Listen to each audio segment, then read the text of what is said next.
Hi. In June this year, I wrote, "Dear God, you are everywhere. You help me. You send me people and opportunities. You tell me what is going to happen before it happens. Sometimes you can see what's going to happen, the tip of the iceberg.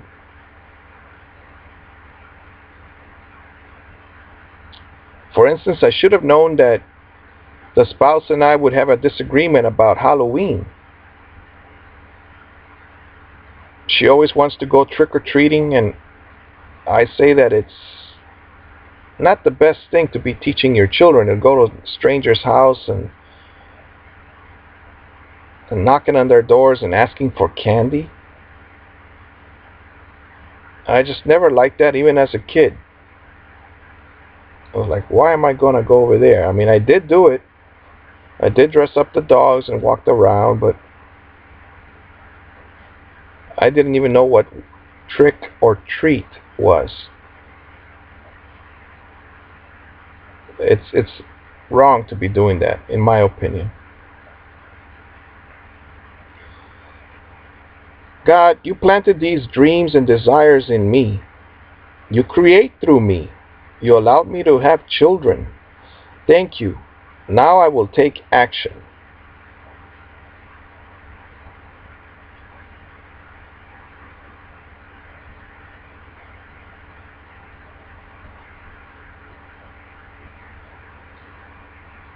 Well, God has given me the gift of making videos.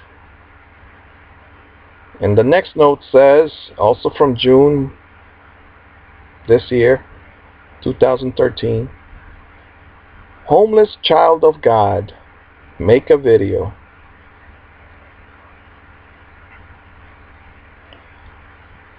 I do feel that I'm homeless.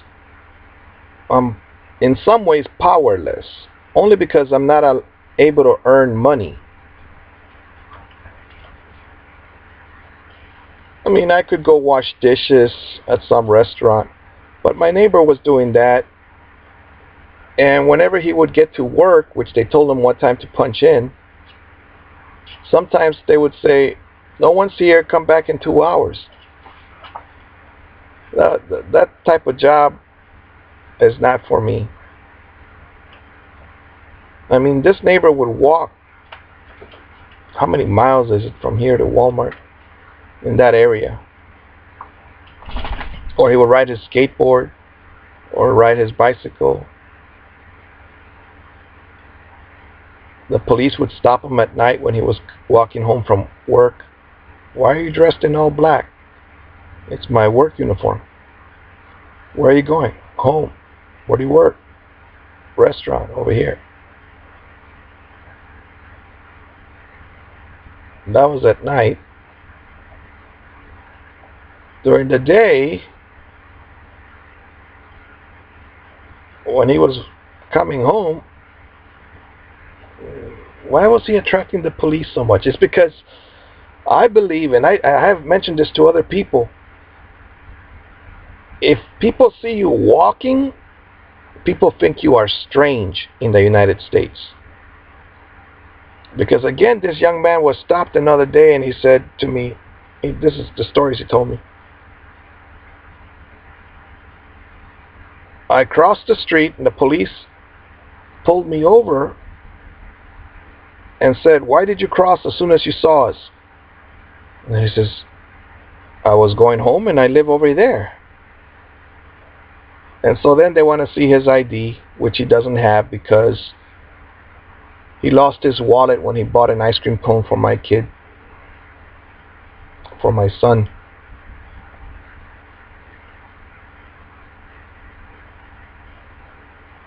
When you're in a rush or you're a nervous type of person, you need to practice breathing.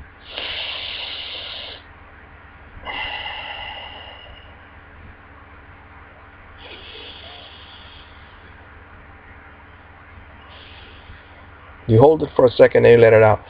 And you will become balanced. You will speak with power. Power is a slow speech, not super fast where you are talking and talking and then people are having a difficult time keeping track of you. And you don't move your hands. You just control your body. Control your hands. So this young man, when we bought the ice cream cone, or he bought it, I went outside to wait because I didn't want my son to eat the ice cream cone inside the store. And then the spouse and the daughter also came out.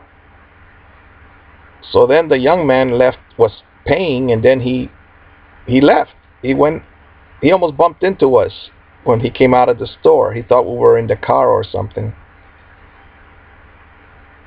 And that's how he lost his wallet. And I didn't tell him, but I would have told him that we're just going to wait outside so that in case my son starts eating it, he won't eat it in the store and so on. But the young man was energetic. I've been there. I've been energetic. I'm still energized. The only difference is I am controlled. I'm almost like a robot. I have to be this way. For instance, there are many traps in this house. My mother asked me, or she told me yesterday, that she's awake at night, so if I want to go talk, she's available. And normally I would go talk to her at night, because we used to, even with my aunt, she used to toast some bread for me in the middle of the night. My mother, the same thing. I have a friend, he just told us that he also gets up in the middle of the night to eat. All of us in the United States, or many of us, are experiencing what Mother Teresa called a hunger. Even though we look fat or we look obese, we have a hunger. And that's why we're eating. But we're not going to fill this hunger with food. We're not going to quench it with food. God is calling us, and that's why we are awake. We're supposed to do something. Encourage each other. Read the Bible so that we understand things. I just read last night that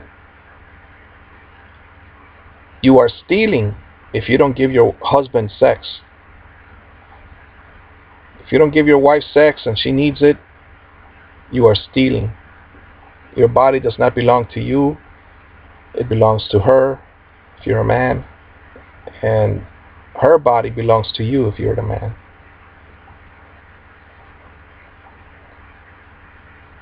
I did not fall into the trap because my mother wants me to go talk to her at night, and yet on previous occasions she has told me that, "Oh, I see that you have trouble sleeping at night. Oh, I'm gonna go Baker Act you so that you so that you get medicated again." So that's what my mother speaks to me. So I don't go near her except to take her food or a glass of milk, or it's not really a glass. I give it to her in a champagne cup.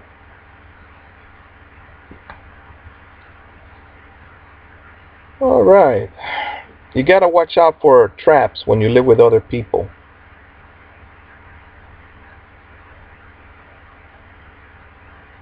Be better than I am. You can, you will, you must. You repeat those words and something will happen to you. You'll become a different person. You'll become strong. You'll attract the right ideas, divine ideas. and you will keep away from people that are dangerous. Sometimes your own mother, sometimes your spouse. This morning, the spouse complained that I don't do dishes. And as I was having my soup for breakfast, sopa Maggi, my mother made it 5 days ago. This was the leftovers. I don't waste food. That's why we have a refrigerator, right? And the spouse said, "You don't do dishes, Daniel." And I told her, "Will you sit down?" She sat down. Well, I gotta time her now. I'm gonna say, "Look, we have 10 minutes to talk. Or 5 minutes. Is that what you have? All right. But don't jump out of that chair before that timer goes off." Because she jumps out. And I told her, and she says, "I know you want your daughter to wash dishes with you, but I left the house yesterday. There were no dishes. Your daughter doesn't eat anything until dinner, so she doesn't leave any dishes." I said, "Is it correct for a masculine father or a male father or for a father to tell his daughter to please wash dishes?" Then she went off. Then I repeated the question. "Will you please answer my question? Is it correct for a dad to tell his daughter to wash dishes?" And finally the spouse said yes. Is it correct if the daughter says no, for the dad to take away the daughter's Kindle? Then she went on and on. Finally, I repeated the question.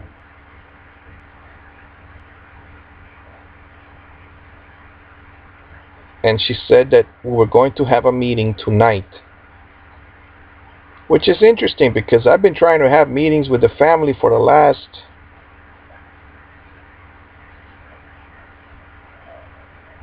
for as long as we've been married. We cannot have meetings because the spouse gets up and walks away.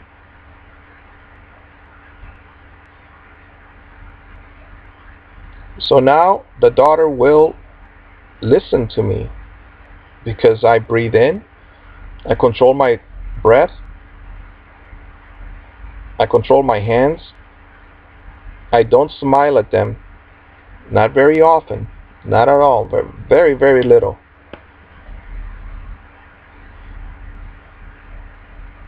And I do that because I read the book, The Power of Concentration.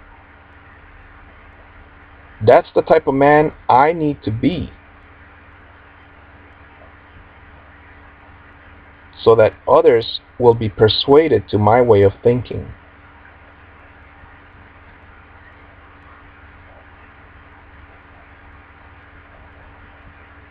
The biggest thing I did yesterday was I told my daughter not to call me Daniel anymore, to call me Dad, Daddy, Papa, Papi in Spanish.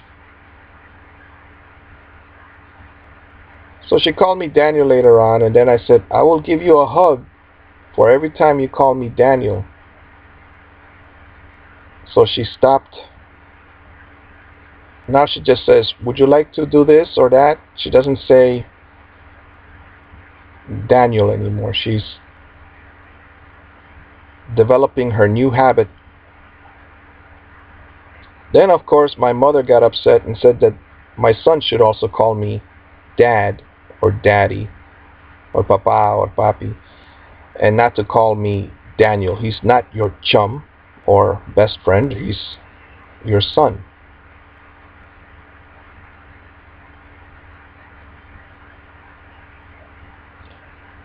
So my son is very happy because The reason I make the daughter call me daddy is because she is disrespectful, even in the way she says my name.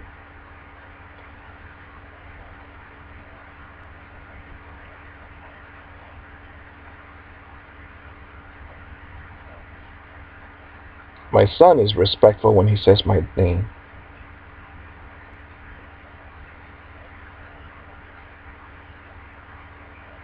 Those are the changes I've made this week.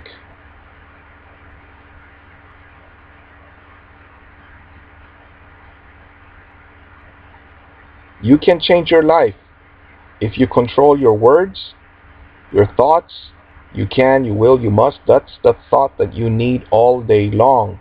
You can, you will, you must. You must be determined. Your body will change, your mind, your face. Your face will change. People will see you as a force of God if you develop your spiritual powers. You can have physical power, can lift 100 pounds one hand, 100 pounds the other hand. However, there's a limit to physical power, and there is no limit to spiritual power.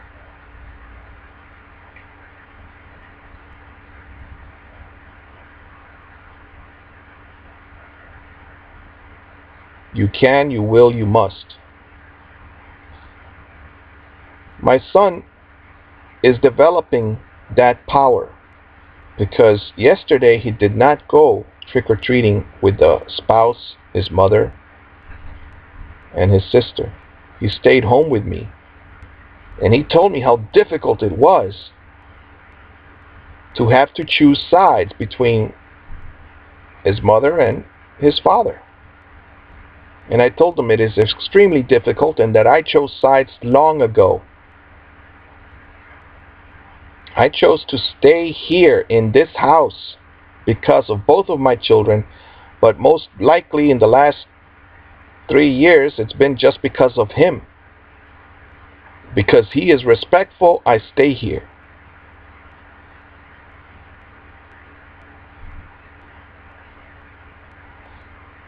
And now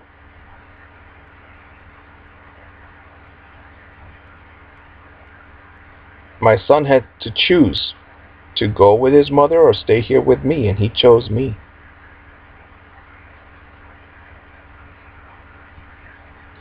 When they left, I told him that he will develop more power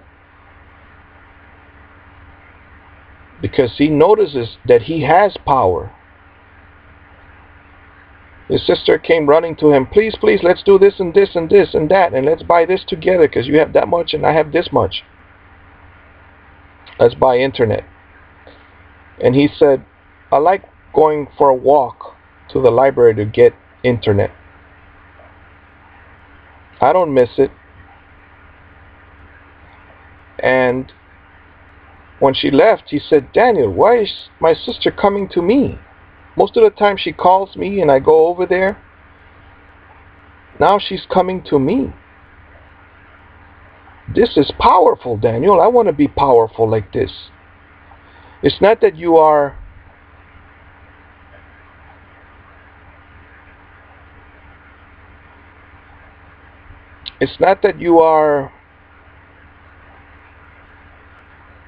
mean that you make people come to you. It's that you know who you are. You are dealing with a creature. Myself, Daniel, I'm a creature that God decided to make.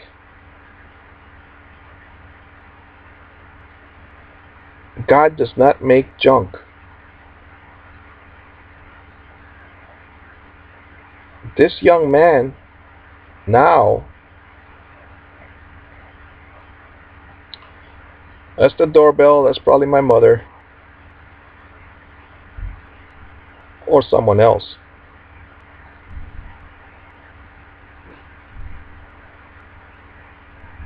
Talk to you later.